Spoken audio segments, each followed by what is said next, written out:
जिनके कारण ये भारत आजाद दिखाई देता है। अमर तिरंगा उन बेटों की याद दिखाई देता है। उनका नाम जुबां पर लेकर पलकों को झपका लेना, उनकी यादों के पत्थर पर दो आंसू टपका देना।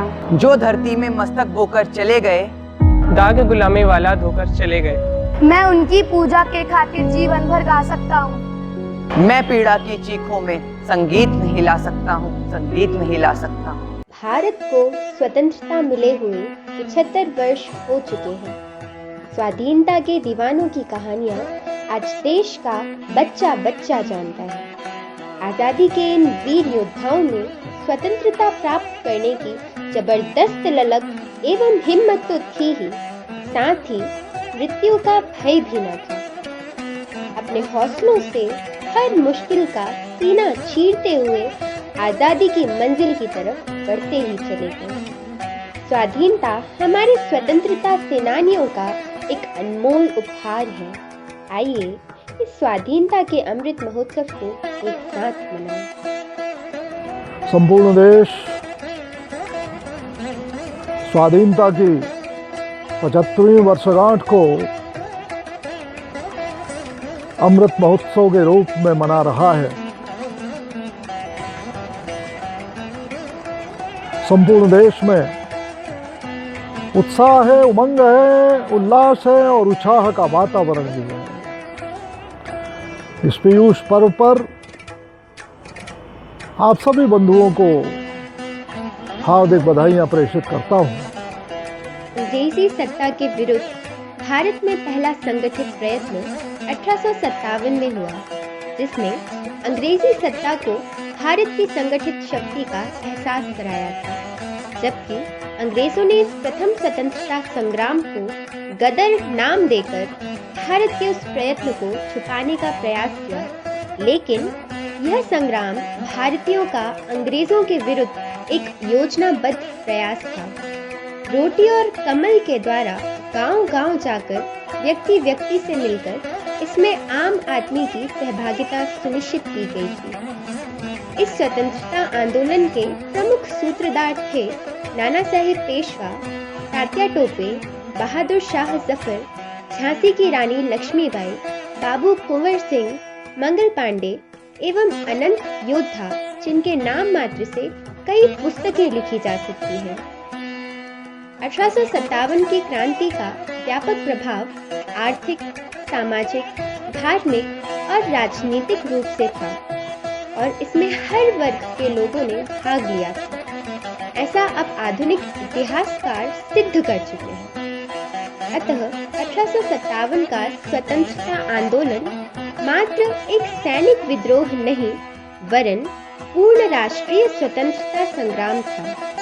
यह अलग बात है, इस स्वतंत्रता आंदोलन में भारतीयों को सफलता नहीं मिली, इससे भारत घोर निराशा में चला गया था। लेकिन भारत के लोगों ने स्वतंत्रता की उस आग को शांत नहीं होने दिया। जीवन पुष्प चढ़ा चरणों में, मांगे मातृभूमि से यावत, तेरा वे वो अमर रहवा, हम दिन चार रहे। स्वाधीनता जो हमको मिली है वो मिली नहीं है, हमने प्राप्त की है, बलिदानों से प्राप्त की है। और इसको प्राप्त करने में देश के अंदर हर क्षेत्र के अंदर स्वतंत्रता के लिए आंदोलन हुआ है। अगर कहे पंजाब के अंदर तो वहाँ भी चाहे कूका आंदोलन हो, अगर हम कहें कानपुर के अंदर तो चाहे नाना पेशवा हो, अगर हम कहें झांसी के अंदर तो झांसी की रानी हो, पूरे देश के अंदर चाहे चंद्रशेखर आजाद हो, चाहे सुभाष चंद्र बोस हो, बंगाल के अंदर चाहे हम कहें महाराष्ट्र के अंदर जो है लोकमान्य तिलक,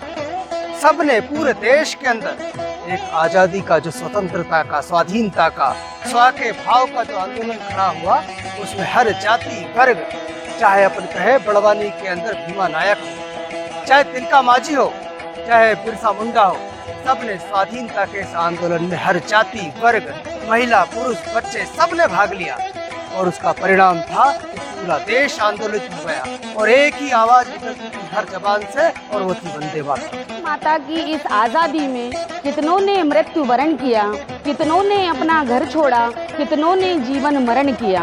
अनगणित अनाम शहीद हुए, आज़ादी के मतवाले थे। भारत माता की पुकार पर वो कब रुकने वाले थे, कब रुकने वाले थे। आओ हम सब मिलकर एक नया विचार करें, सबको साथ में लेकर हम सपनों को साकार करें। स्वस्थ और विकसित भारत का सपना सच करना होगा। आज़ादी को अक्षुण्य बनाने मिलजुल कर रहना होगा, मिलजुल कर रहना होगा। विकट थी काल रात्रि वह पराधीनता लदी हुई, पराधीनता लदी हुई। कितने कष्ट सहे माता ने, युग समान वे सदी गई, युग समान वे सदी गई।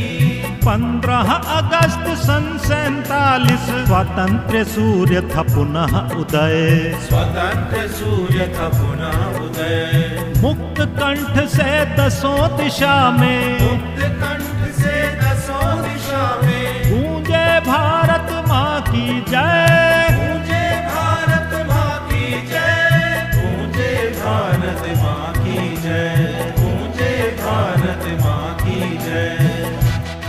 1857 के स्वतंत्रता आंदोलन से प्रेरित होकर लाखों क्रांतिकारियों ने भारत की स्वतंत्रता हेतु पुनः प्रयत्न प्रारंभ किए। चाहे वह 19 साल का खुदीराम बोस हो, जिसने अंग्रेज अधिकारी की बग्घी पर बम फेंककर अनेक युवकों को क्रांति के लिए प्रेरित किया, चाहे राम सिंह हुक्का हो, जिसने पूरे पंजाब को अंग्रेजों के विरुद्ध खड़ा किया हो, चाहे भगत सिंह हो, उसने अंग्रेजों की बहरी सरकार के कान खड़े कर दिए हैं, चाहे चंद्रशेखर आजाद हो, जिन्होंने बचपन से लेकर युवा अवस्था तक अंग्रेजों को भयभीत करके रखा हो, या सुभाष चंद्र बोस हो, जिन्होंने स्वतंत्र भारत की घोषणा कर पहली सरकार ही गठित कर दी हो, या वीर विनायक दामोदर सावरकर हो, जिन्होंने विदेशी भूमि पर रहकर स्वतंत्रता की चिंगारी को और तेज किया हो। महात्मा गांधी, लोकमान्य तिलक, चंद्रशेखर आजाद, अरविंद घोष, रविंद्रनाथ टैगोर के व्यापक संघर्ष के साथ साथ ऐसे असंख्य बलिदानी क्रांतिकारी हुए, जिन्होंने संघर्ष को गति प्रदान की। इन सब से भयभीत, परेशान होकर अंग्रेजों को लगने लगा कि अब हम अधिक दिनों तक भारत पर राज्य नहीं कर सकते। इसलिए 15 अगस्त 1947 को उन्हें भारत को स्वतंत्र करना ही पड़ा। यहाँ स्वतंत्रता हमें भीख में नहीं मिली। इसके लिए भारत ने जो स्वतंत्रता की लंबी लड़ाई लड़ी, चाहे वह क्रांति के माध्यम से हो या कांग्रेस के अहिंसा के मार्ग से, इसे हमने अनगिनत बलिदानों के बाद प्राप्त किया है। इसलिए हम सभी का दायित्व बनता है कि वर्तमान पीढ़ी को अपने पूर्वजों के उस संघर्ष को स्मरण कराते रहें। आज़ादी की मच गई धूम, फिर शोर हुआ आज़ादी का, फिर जाग उठा यह सुप्त देश 40 कोटि आबादी का। लाखों बलिदान ले चुकी है, आज़ादी आने वाली है। अब देर नहीं रह गई तनक, काली का खप्पर खाली है, काली का खप्पर खाली है। पीछे है सृजन त्रिशूल हाथ में, लेता प्रथम कपाली है अंत भला सो हाथ आज, आई अपनी ही पाली है, आई अपनी ही पाली है। भारत आज विश्व का सबसे बड़ा लोकतांत्रिक देश है।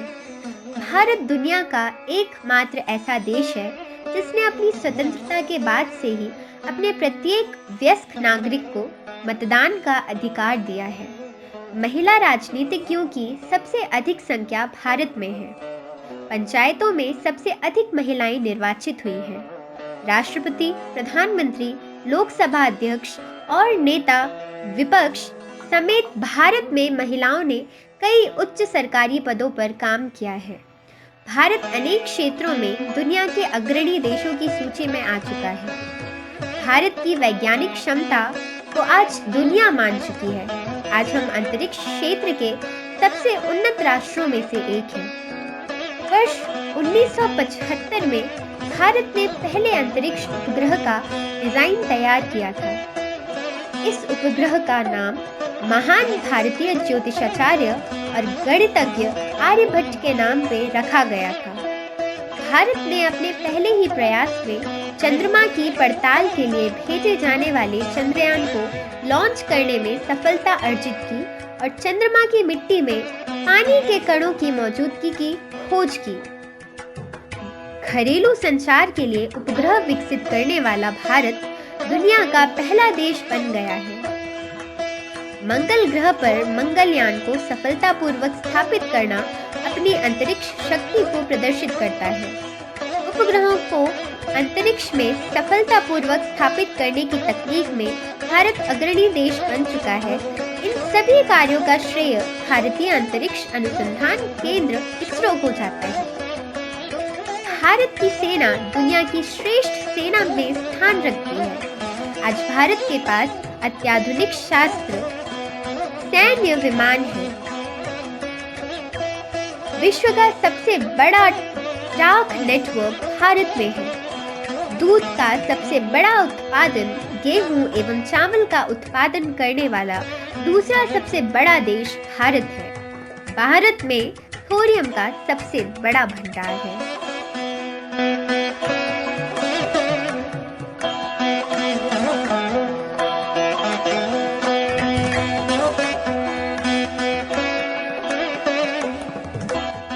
हमने स्वदेशी के लिए लड़ाई लड़ी, हमने स्वाधीनता के लिए लड़ाई लड़ी, हमने स्वभाषा के लिए लड़ाई लड़ी, हमने स्वतंत्र के लिए लड़ाई लड़ी। लेकिन वो सब जो आना चाहिए था, क्योंकि अंग्रेजों ने इस भारत के जो स्व थे उन सबको नष्ट करने का प्रयास किया। अगर हम देखें तो भारत के स्वरोजगार को नष्ट करने का प्रयास किया। इसलिए ढाका के अंदर जो मलमल बनती थी उन मलमल को बनाने वाले कारीगरों के अंगूठे कटवा दिए गए। इसलिए भारत के व्यापार पर कब्जा करके विदेशी व्यापार को थोपा गया। भारत के शिक्षा तंत्र को नष्ट किया गया और इसीलिए 1880 के अंदर लॉर्ड मेघालय के जो है सुझावों के आधार पर भारत के अंदर इंडियन एजुकेशन एक्ट के माध्यम से भारत के गुरुकुलों को प्रतिबंधित कर दिया गया। भारत के अंदर भारत की शिक्षा व्यवस्था को नष्ट कर दिया गया और इसलिए हमने शिक्षा के लिए जो आंदोलन खड़ा किया। इसीलिए पंडित मदन मोहन मालवीय काशी के अंदर हिंदू विश्वविद्यालय खोलते हैं, रविन्द्रनाथ टैगोर शांति निकेतन खोलते हैं। अगर हम देखें तो ऐसे जो भारतीय विद्यालय ये स्व के आधार पर ही खड़े किए गए थे और इसलिए हमको आज उन सारी बातों को जो है ध्यान करने की आवश्यकता है। स्वाधीनता के अमृत महोत्सव हमारे स्वतंत्रता सेनानियों और स्वतंत्रता आंदोलन को श्रद्धांजलि है। आइए स्वाधीनता के अमृत महोत्सव को बड़े उत्साह और खुशी के साथ मनाएं। आइए इस अवसर पर मातृभूमि की आज़ादी के लिए अपने प्राणों की आहुति देने वाले देश के सभी वीर स्वतंत्रता सेनानियों और नेताओं को नमन करते हैं। विद्या भारती के समस्त विद्यालयों में इस महोत्सव की धूम होगी। सभी छात्र छात्राओं के साथ जनमानस को भी स्वाधीनता के संघर्ष के इतिहास से जोड़ने का प्रयास किया जाएगा। इस हेतु विद्या भारती के विद्यालयों में वर्ष भर कार्यक्रम के साथ साथ प्रतिदिन महापुरुषों की शौर्य गाथा का वाचन भी किया जाएगा।